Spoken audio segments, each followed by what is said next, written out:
Alright, so I've been looking on YouTube and I can't find anything about pulling the motor on these tractors to do the clutch job when you have power booster in here. It's that unit, clutches up under here. Motor, obviously I already got the tin off, radiator off, I drained the coolant. And then you come back here, got your PTO drive shaft. So here's the actual PTO. 3 spins in there, and then way up in there, it runs all the way up through the center of your clutch tube. So your power comes out of your motor, goes through the tube, and then it hits power director or power booster. And then either the clutches are tight and it sends the power all the way through as a direct drive, or you pull your lever back, which is this lever here, goes back, which I got it unhooked right now, and that would force that power to go through the power booster go through some gear reduction, so it's 1.34 I believe to 1 drive instead of 1 to 1, and it engages a spray clutch, and that spray clutch it's kind of like a roller bearing but with little dog bone rollers, more or less. When the torque gets applied, it bites into the shaft that comes down through to your drives back here, and this PTO shaft that is right there, about 4 foot long, 5 foot, goes up in the center of that whole tube where both the direct and the power booster would operate. I'm sure I explained that in the most confusing way possible, but that's that. And to take that off, you just take that shield off, a couple little bolts, and then there's those bolts over there go to this housing, which that shaft's supposed to come off, but mine's all yuckled out and on there. So the bolts here for this unit are up underneath. Up here there's 4 bolts, and this whole thing will come off, and that is that. So right now we're working on just pulling the motor out, and I've seen, I got the manual for this tractor, and there's somewhere where an lifting eye comes up over here and hooks on, and you're supposed to lift the radiator off with it, and the console comes up over the top. And I just want to I'm just going to hook all the wires and stuff and just up a little and forward enough to get the power booster out, and then take the clutch housing off the back and then remove the clutch, and hopefully we can just get the clutch swapped over. I got the new pressure plate and clutch disc bearings and everything, swap all that stuff in and put together. So I'll bring you all along for the ride on this. This is I guess first video that's going to be going on YouTube. Ignore them ugly lights on there. Those, I got the factory ones in the back of my truck yet, or the cab back seat. I want to get some LED inserts for those. And also, while I'm on here, I will explain tightening the steering up, because when I got this, you get almost half a rotation on the steering wheel before anything would happen. And it's pretty simple. You put a screwdriver on that slot there, and this is a 5/8 wrench. Hold this centerpiece tight, crack that loose, and then just tighten this center where the screwdriver goes down.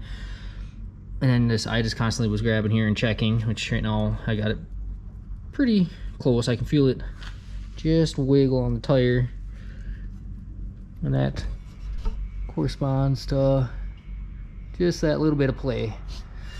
So that's all that is.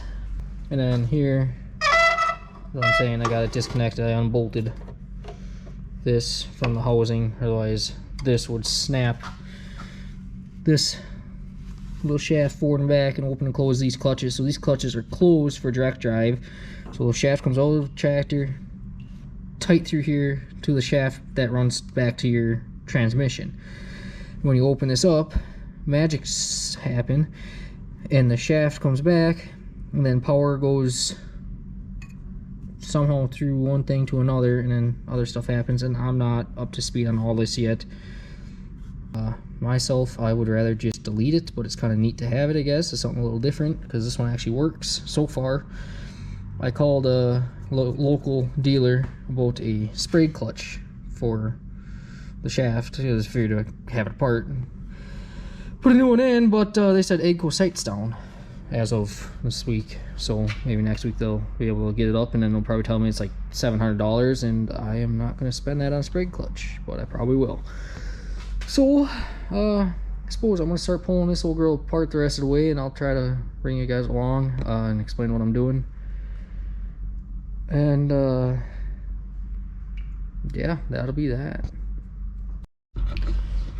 Alright, so it's a few hours later. I got everything unhooked.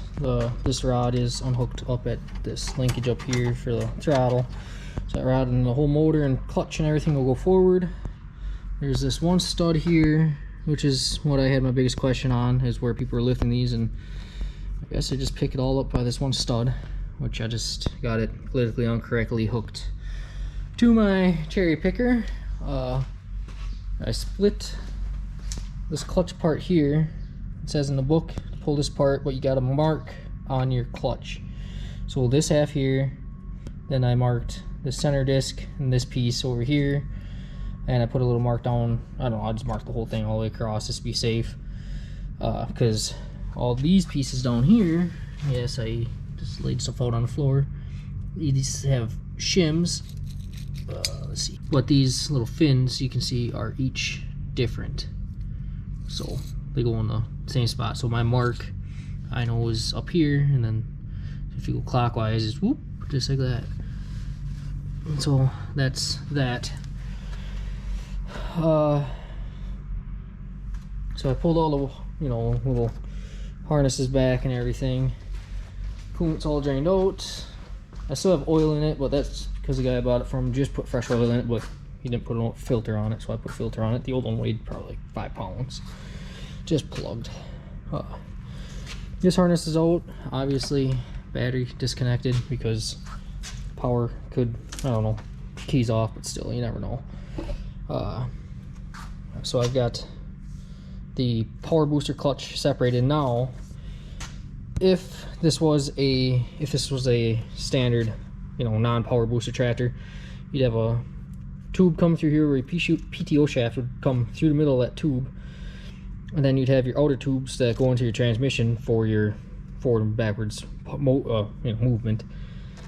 You have a chain coupler on it, and that chain coupler, you just undo that and you could shimmy the motor ahead, or undo that coupler and undo everything and do the clutch right in with the motor right in the tractor without having to pull it like I'm doing here. But I'm just going to go ahead and pull it ahead and get some timbers and set timbers across frame rails, set the whole motor right on the timbers. I think I will probably get this in here and realize that the deal won't work, and we'll scrap the whole plan and end up doing the whole thing hanging by that chain, which I do not want to do because that just seems a little too dangerous for my flavors.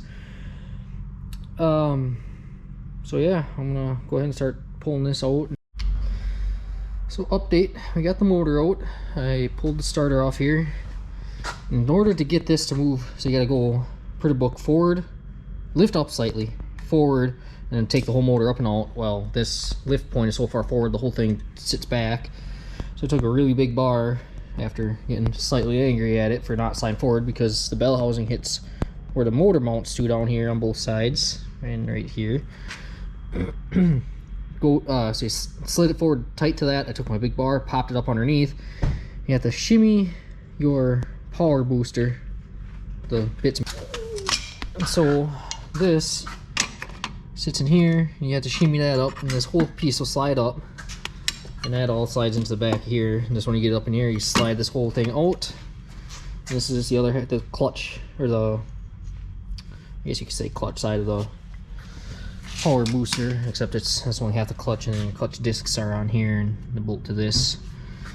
And then so you slide that out, and now I'm just taking, and I got that cover taken off way before, just taking this off, and yeah, I just got it sitting on 2x4, and these keep it from getting tippy, and this keep me from wearing it.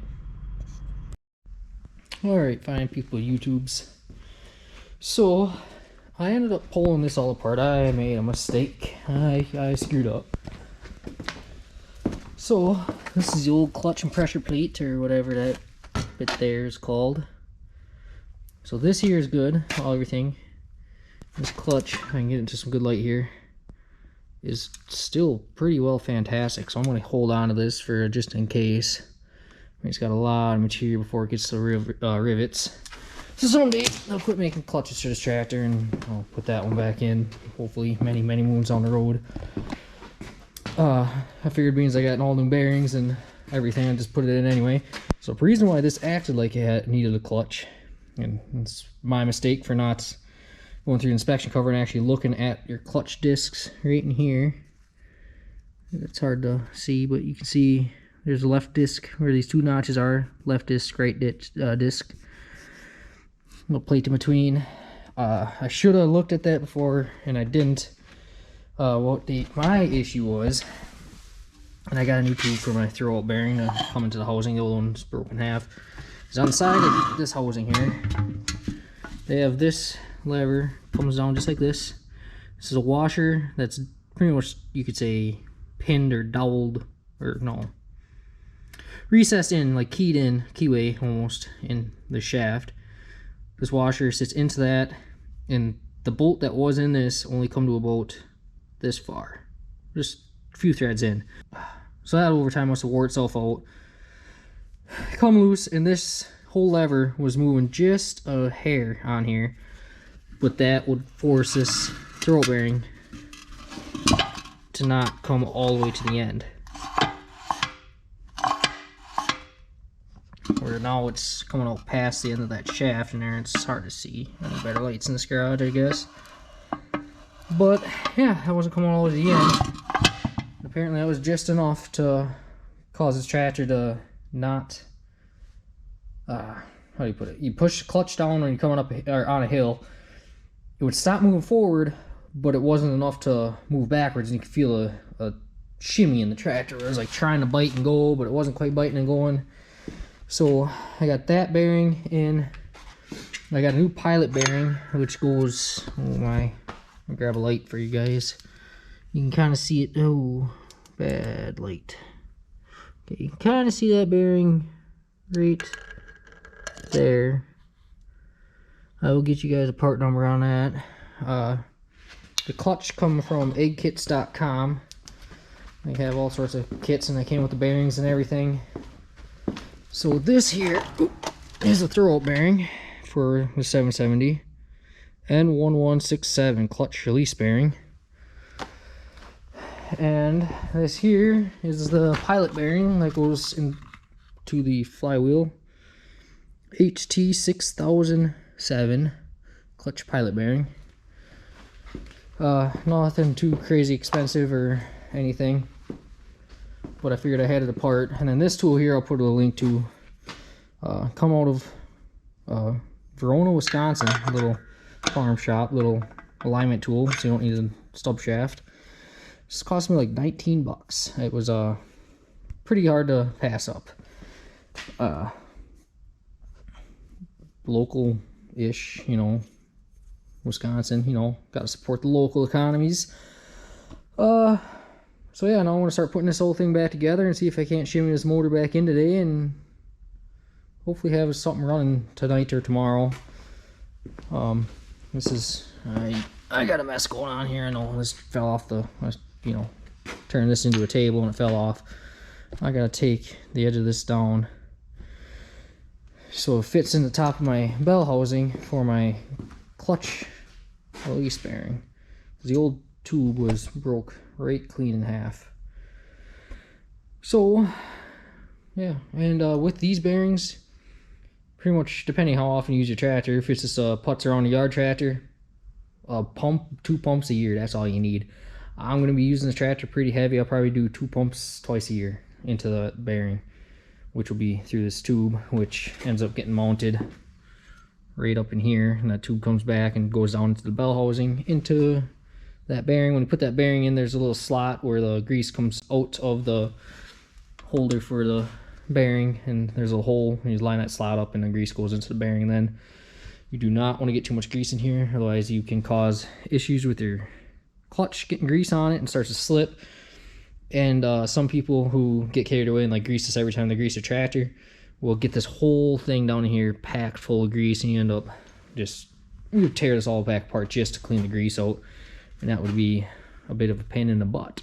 So yeah, this thing is gonna be going back together right now, and I will give you guys an update when I get somewhere farther, I guess. Alright, and I feel like this is something worth mentioning. For that new hose, for that throwout bearing, I didn't even look online to see if they make reproduction. This one, I don't know how well it's going to work because this is a little bit not so flexible, but this is just your standard grease hose for your grease guns. And yeah, I found it, you know, it's the size of your larger grease zerks. That's what that throwout bearing takes on top of it. This threads right into it. It's the same as 1/8 inch pipe thread, I guess. And so I found an 1/8 inch pipe thread union here, and just put the original grease zerk into it, and that's all I'm doing for it. I'm just gonna run it in and run it the way the factory one did, and hope for the best that this one doesn't just wear through. Yeah. Alright, and I thought I'd just throw a little trick out here. See how this gasket's peeling up real nice, and like everywhere else is just so really super stuck. Get yourself, typically I'd use an air hammer, but I don't have any flat bits here. Those are all at work for my air hammer here at home. So I'm just using a hammer. You just beat on that gasket, and that just releases it, and it keeps walking itself off like that, and then very little residue left. It just works really slick. Yeah, now I'll cut a new one and put it on there.